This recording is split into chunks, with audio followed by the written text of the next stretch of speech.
Hello and welcome to Genius Indian.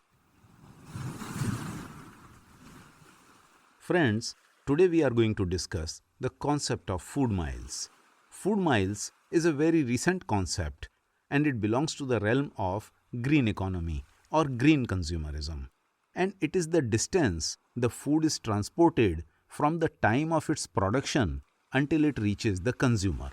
Food miles are a factor used while calculating or measuring the environmental impact of food or the carbon footprint of the food. It is the most normal sight in a supermarket in Paris or Amsterdam to find lychees imported from Madagascar, fresh coconuts from Egypt or Thailand, kiwis from Italy, spinach from Spain, beans from Slovakia, tomatoes from Israel, and other assorted foodstuff imported from around the world. The concept of food miles originated in the early 1990s in the United Kingdom, and it was conceived by Professor Tim Lang. And according to him, the point was to highlight the hidden ecological, social, and economic consequences of food production to consumers in a simple way, in a way in which consumers could easily understand. Food miles are a subject of constant debate. Some scholars believe that transporting food causes far fewer greenhouse gas emissions compared to what are caused by the production and processing of the food products. According to them, 83% of all food related CO2 emissions happen during the production phases, 5% from the wholesaling and retailing of the food, and only 11% are to be blamed for the transportation of the food. And that's why they claim that food miles are only a very small part of a very large food emissions story. And that's why they say that focusing on them in isolation isn't necessarily helpful if your goal is to cut your footprint.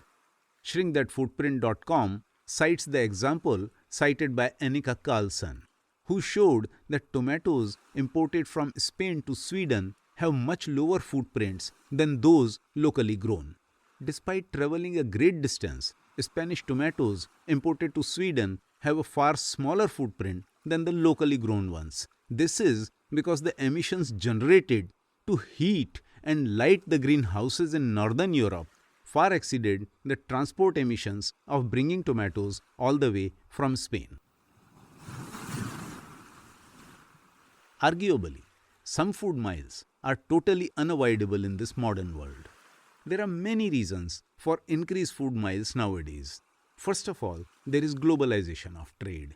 The increased distance traveled by food in developed countries was caused by the globalization of food trade, which increased by 4 times since 1961. The second reason is that nowadays major food supply bases are located in fewer zones. For example, in our own country, Punjab is known as the food basket of the nation. Size-wise, Punjab is hardly 1.5% of India, but it produces almost a quarter of country's wheat, 10% rice, 15% cotton, 25% honey, 20% mushrooms, and 10% milk, and countless tons of tangerines, mangoes, vegetables, and wood pulp. This is just too much food for the people of this state. If all the wheat grown in Punjab was equally distributed to its own people, each person will get 750 kilos. If all the rice grown in Punjab is disbursed to its own people, each person will get more than half a ton of rice.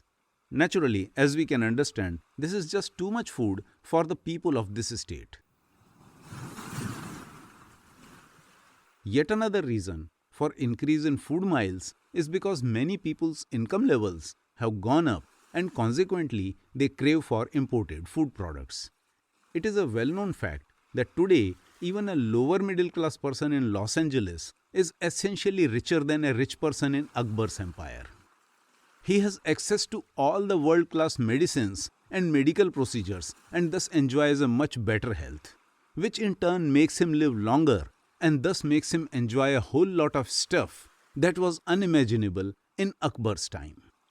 Not a surprise why typical supermarkets in Brussels or New York or Vancouver routinely sell Italian lemons, Spanish peppers, Argentinian garlic, Chilean asparagus, Mexican avocados, Tanzanian cabbages, Chinese ginger, and Zambian mushrooms. There is yet another reason for increased food miles, and that is increase in immigration around the world, and consequently people getting used to newer food products from faraway lands. So if a Keralite goes to work in Dubai for 10 years, then upon coming back, he sometimes may want to have hummus or baba ganoush or date syrup from Dubai. One more reason for increased food miles is the boom in consumption of ready-made foods, processed and packaged foods. Today, as we know, most Indians can't live without some type of packaged and processed food. And the usage of this kind of food simply enhances food miles. For example, PepsiCo buys potatoes from farmers in Punjab and then transports them to its plants to manufacture its Lay's chips and then sells them throughout the country. Similarly, Haldiram Bhujia is produced in a couple of locations, but it is sold in almost every town and city around the country. And although processed and packaged food travels all over the country, it also has the side advantage of being available in almost every corner of the country. Besides, it has better shelf life, which is a must in some cases. For example, during the first half of 2020, when India and almost every other country faced lockdown stretching to months because of coronavirus pandemic, millions upon millions of people survived solely on packaged food. Millions of people in quarantine passed 14 days eating just biscuits and other packaged food, simply because at that time there were no cooks, no chef to cook fresh meals for stranded people. In fact, the globalization of agriculture and the centralization of food production has resulted in a funny situation where at times you might be buying an apple grown in an orchard near your own home, but not before it has traveled 500 miles to the central warehouse and back. And owing to the food grown in rural pockets and owing to the nature of the consumption by people living all over the place, food that is transported by road produces more carbon emissions than any other form of transported food. Road transport produces 60% of the world food transport carbon emissions. Air transport produces 20% of the world's food transport carbon emissions. Rail and sea transport produce 10% each of the world's food transport carbon emissions. So friends, this was a small discussion on the concept of food miles. In our next episode, we will be discussing yet another topic which has some benefit for our life and in our career. So please don't miss it. And the best way not to miss it is to subscribe to Genius Indian channel.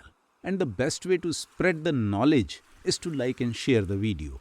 And the best way to improve the quality of the work is to provide your valuable feedback to me.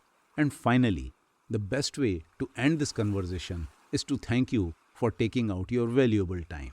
Thanks for watching.